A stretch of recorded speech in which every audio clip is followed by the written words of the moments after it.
You kill time as if it's not killing you. Epictetus. Time isn't running out, you are. You say, there's still time. As if time owes you something. As if time bends. As if it pauses for your hesitation, for your doubt, for your excuses. But time is not running. It is not a creature. It is not a thief in the dark. You are the one running. Away from discipline. Away from your duty. Away from yourself. Time stands still. You dissolve. You say, tomorrow I will begin. And tomorrow buries you a little deeper. You say, I'm waiting for the right moment. But the right moment never waits for you. The Stoics knew this. Seneca said, it is not that we have a short time to live, but that we waste much of it. You are not dying of age. You are dying of indecision. Each sunrise is not a gift. It is a test. A sharp blade. And how you spend the hours is how you are carved. There is no silence in time. There is only you, ignoring its voice. Look around. The world screams of urgency. Leaves fall.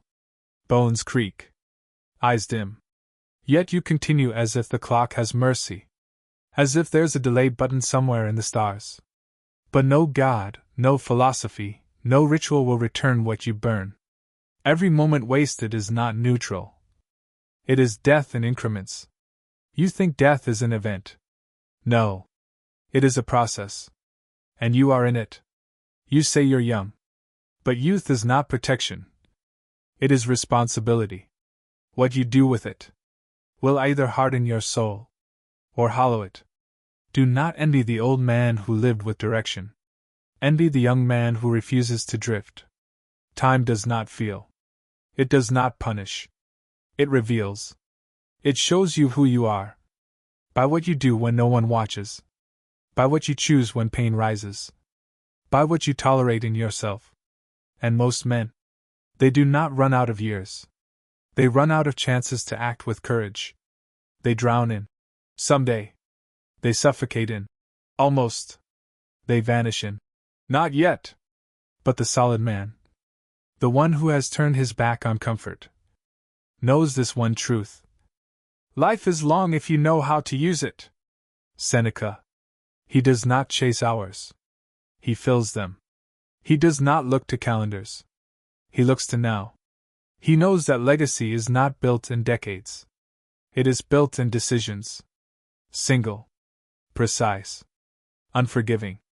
He walks differently. Not faster. Straighter.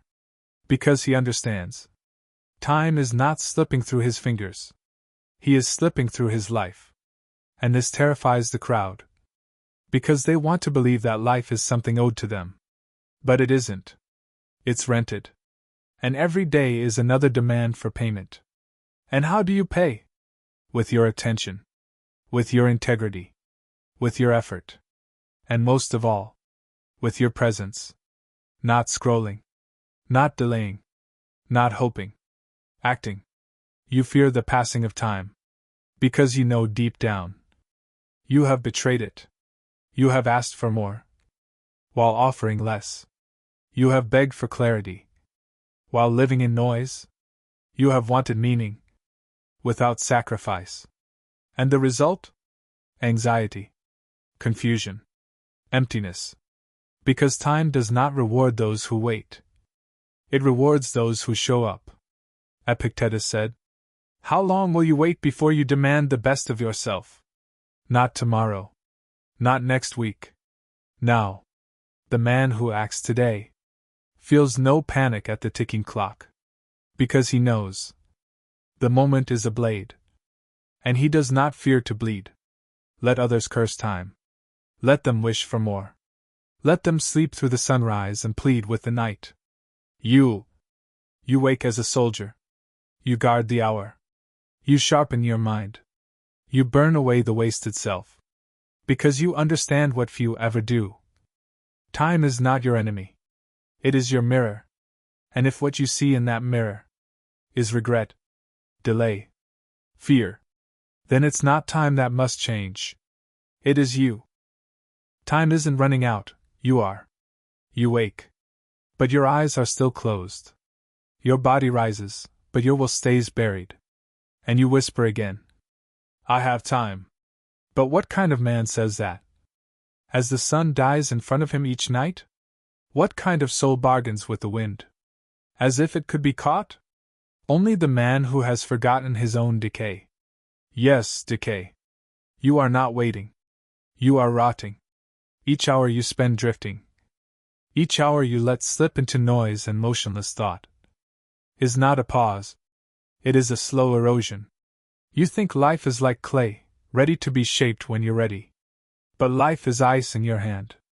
It melts whether you sculpt it or not. Time doesn't threaten you. It exposes you. It shows you how little you control. And how little control you even want. Most men say they want greatness. But they wait for it like passengers wait for a train. They never become it. Because to become something eternal, you must die to the temporary. To impulse, to comfort, to delay. You act like mortals in all that you fear, and like immortals in all that you desire. Seneca. You fear suffering. You fear judgment. You fear losing status, comfort, sleep. But you do not fear wasting life? Then you are not living. You are merely decorating your prison. And the prison is this: the lie that time is the enemy. When in fact, it is the only ally that never lies. Time never flatters you.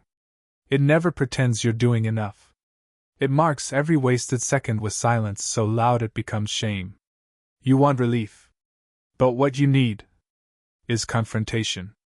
You need to face the truth that haunts every man who has chosen ease. You are not overwhelmed. You are undisciplined. You are not out of time. You are out of purpose. Epictetus wrote. You are not a child anymore.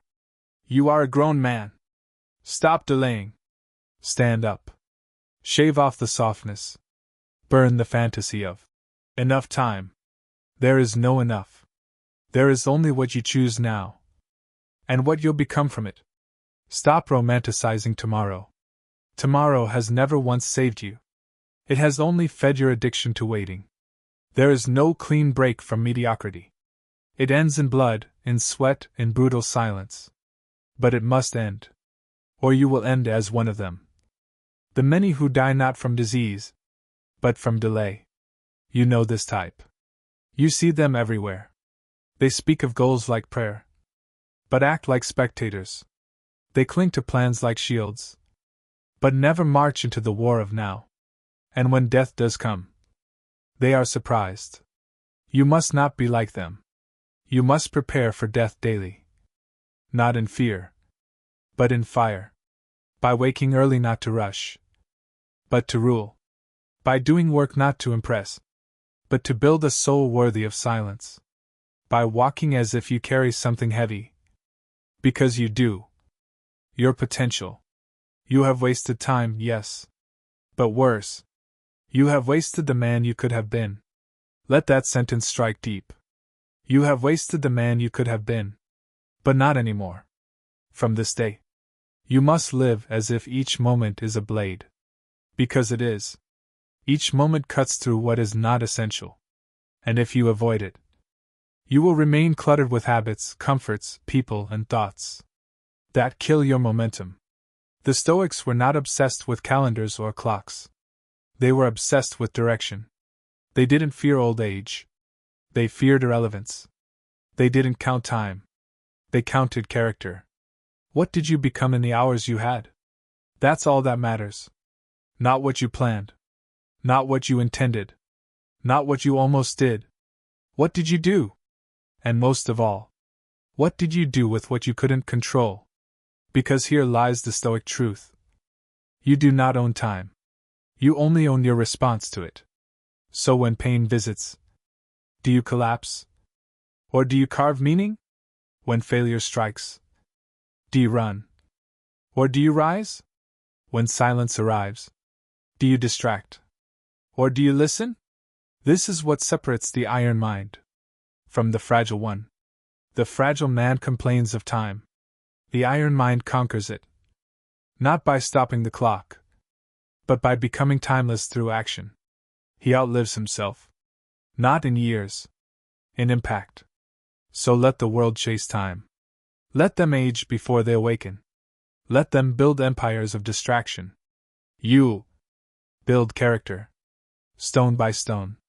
Hour by hour. Not waiting for more. But becoming more. And one day, when your final moment comes, when no breath remains to speak, you will not fear it.